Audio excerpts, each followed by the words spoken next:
bakit magbubuntis naman? Sabi ko yan, ay 14 years old pa lang po ito. Pansin po kasi namin habang gumagawa kami ng bahay dito. Umpisa tayo ng layout, hukay pala ng pundasyon. Pansin po talaga namin to si Bibiliit yung tawagin nila. Malaki yung tiyan. Ito nung una, nag-iisip po kami na baka buntis o kung ano man yung sitwasyon niya.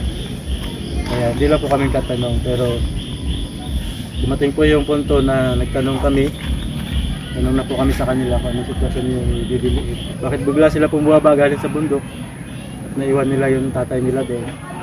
So sa pag-usyoso po namin, nalaman po namin ito yung sitwasyon na nakakalungkot po, medyo nakakalungkot yung nangyari sa kanya. Tapos, napakabata pa niya para batahin yung ganyan nakakalungkot na kalagayan. Bihira po mangyari kasi sa kagaya niya na napakabata pa. Siguro po yun yung isang dahilan kung bakit nung nakaraan ay siya trauma. Hindi siya nakakakilala, hindi siya umiimik. Pinagamot po nila yung sa espesyalista, sa psychiatrist. Kasi ngayon makakakilala na si Lily.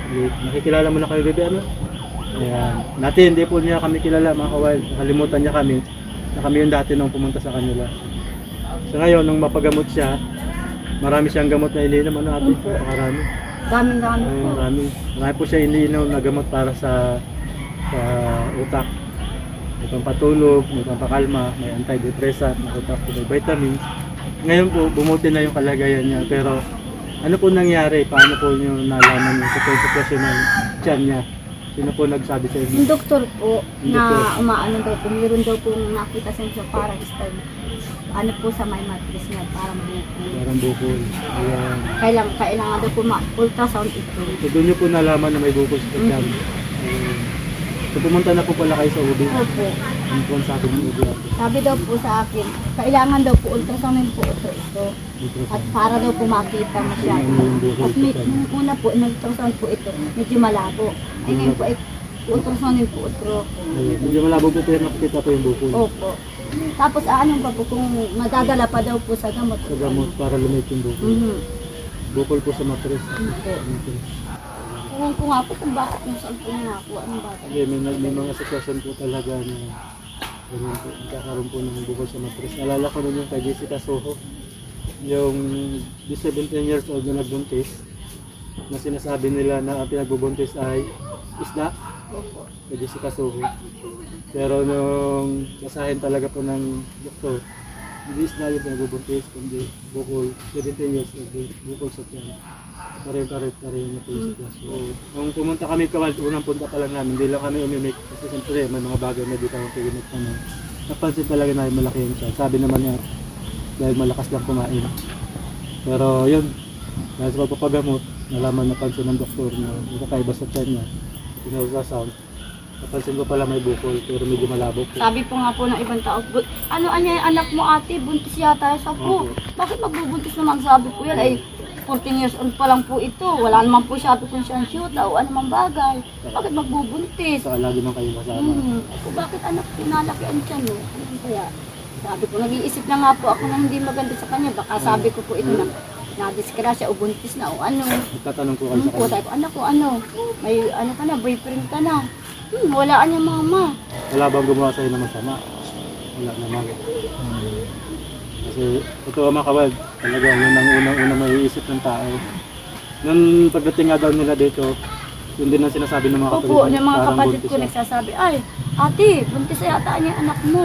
Ako, bakit magbubuntis naman? Ay, wala naman sabi ko yan, syuta o ano man, at wala pa po sa isipan yan magganyan. At batang-bata, di nga ako marunong mag-ayos sa sarili pa, ganyan lang po. So, Yung magpagandain, so ano hindi. po yung sabi ng OB? Kailangan Ma-ultrasound po talaga para po. makita yung sitwasyon ng bukol. Kung ano po yung gagawin, kung i-operahin o kung gagamutin lang. Opo, yun po.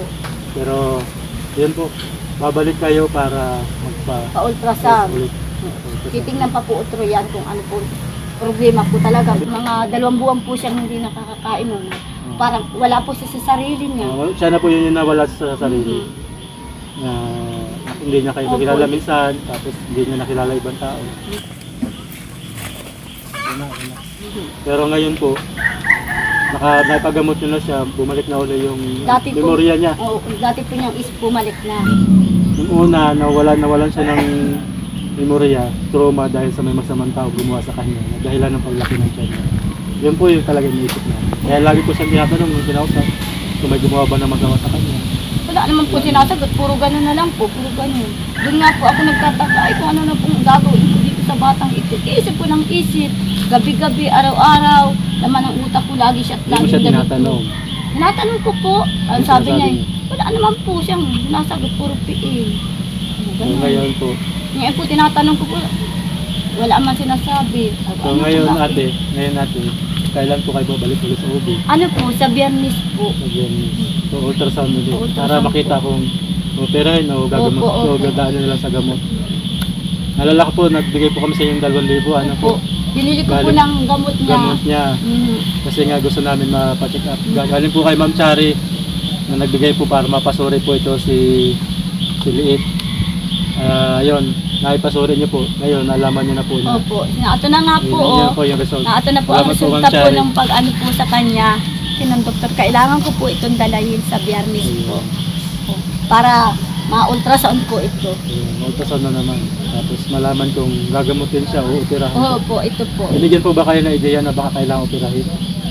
Ay, pagka ano daw po, pagka na ano po, talagang po baka po maoperahan po o ano.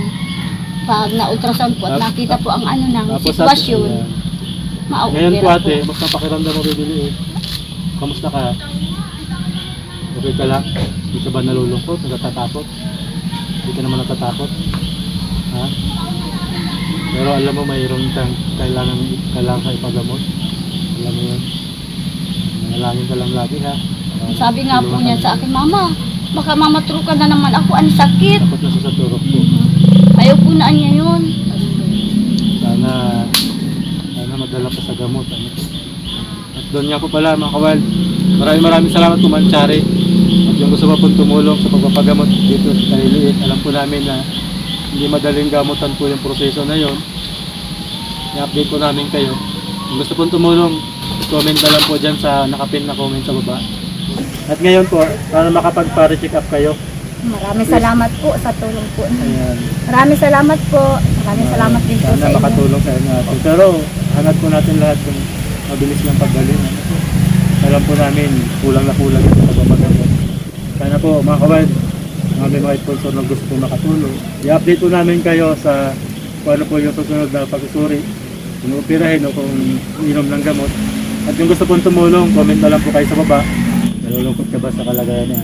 Opo. Mahal na mahal na ba sa atin? Ayaw ko nga po ito magkakasakit.